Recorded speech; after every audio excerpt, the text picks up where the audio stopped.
Para muhibbin rahimakumullah, sebagaimana kita mengetahui keadaan kita sekarang ini sedang diuji oleh Allah Subhanahu wa ta'ala, yaitu dengan mewabahnya penyakit. Dan ini seluruh dunia, dan menjadi pemikiran-pemikiran, perhatian-perhatian semua orang. Nah, maka dengan demikian kita selaku umat Islam, kita kembali kepada Allah Subhanahu wa ta'ala. Kembali kepada Allah Subhanahu wa ta'ala dalam arti bahwa kita mengamalkan apa-apa yang diajarkan oleh Rasulullah sallallahu alaihi wasallam dalam menghadapi wabah-wabah penyakit ini. Karena ini sudah diajarkan oleh Rasulullah bagaimana caranya, apa yang kita baca, bagaimana i'tikad kita. Rasulullah mengatakan la adwa, tidak ada penyakit itu yang menular sendiri ke dada. Itu adalah Allah Subhanahu wa ta'ala. Kada ada penyakit bisa menular serangan itu kada ada. Penyakit itu kada ada daya upaya untuk menularkan ke orang lain. Itu semua adalah kehendak dari Allah Subhanahu wa ta'ala. Walaupun kita bertatai duduk, kalau Allah kada menghendaki kita tular, kada tertular. Karena penyakit kada bisa menular. La adwa, ya Nabi, tidak ada menular. Jangan mengiktikadkan dalam hati penyakit ini bisa menular. Karena Nabi mengatakan la adwa, tidak ada menular. Nah, supaya kita ingat bahwa yang menghendaki menular itu adalah Allah Subhanahu wa ta'ala. Nah, pertama i'tikad itu yang perlu kita yakini, bahwa yang menghendaki penyakit itu bisa datang kepada kita, itu kehendak Allah Subhanahu wa ta'ala. Nah, kemudian usaha-usaha kita zahir, Rasulullah mengajarkan amaliyah-amaliyah. Antara lain jar Nabi baca bisukan, baca kamarian, Bismillahilladzi la yadurru ma'asmihi syai'un bil ardi wala fis sama' wa huwas samiul alim. Di Ratibul Haddad ada, di Ratibul Atas ada itu.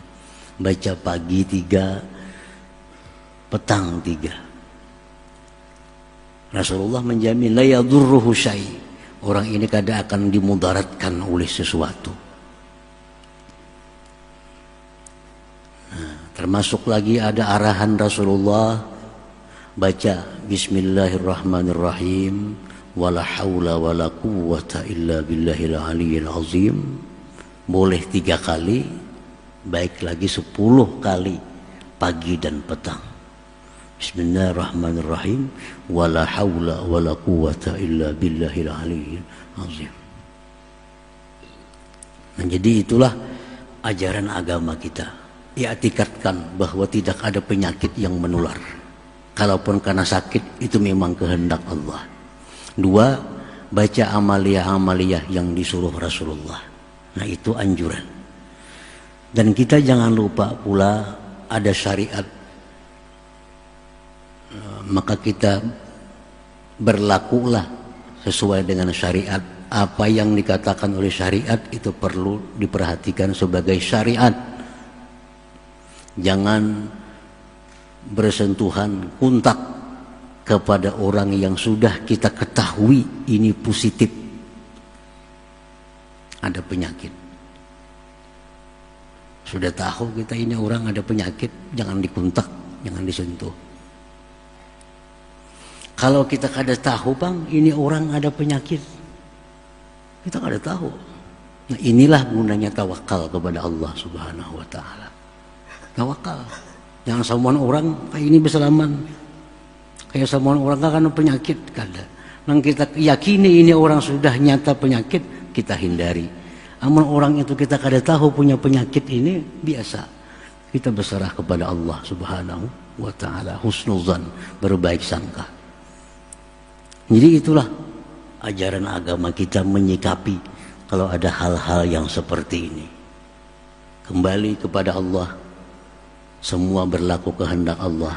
Baca amaliyah-amaliyah yang disuruh Rasulullah SAW, dan secara zahir janganlah mendekati atau kontak dengan penyakit itu. Ujar Nabi, kalau kau berada di kampung, yang di kampung itu ada wabah, jangan kau tinggalkan kampung itu. Jangan kau tinggalkan. Dosa besar meninggalkan kampung karena takutan di situ ada wabah. Kalfar minaz zahfi, seperti orang yang lari di medan perang. Kalau di kampung kita ada wabah, tunggui. Tawakal kepada Allah. Nah, tapi kalau kita hendak ke suatu tempat, ternyata di tempat itu ada wabah penyakit, Nabi nyuruh bulik, jangan didatangi, jangan ditantang, jangan ditantang. Kita hendak misalnya ke Jakarta, kita sudah tahu di sana berkembang biak wabah, jangan didatangi Jakarta, bapak situ. Tapi kalau seandainya di sini datang wabah, kita kada lari ke tempat yang lain. Kita tunggui di sini, habis-habisan kita tunggui. Itu perintah Rasulullah Sallallahu Alaihi Wasallam. Nah, kiranya itulah yang bersangkutan dengan masalah yang kaum muslimin dan muslimat menghadapi pada akhir-akhir ini. Ya hadratin Nabi Sallallahu Alaihi Wasallam, al-Fatihah.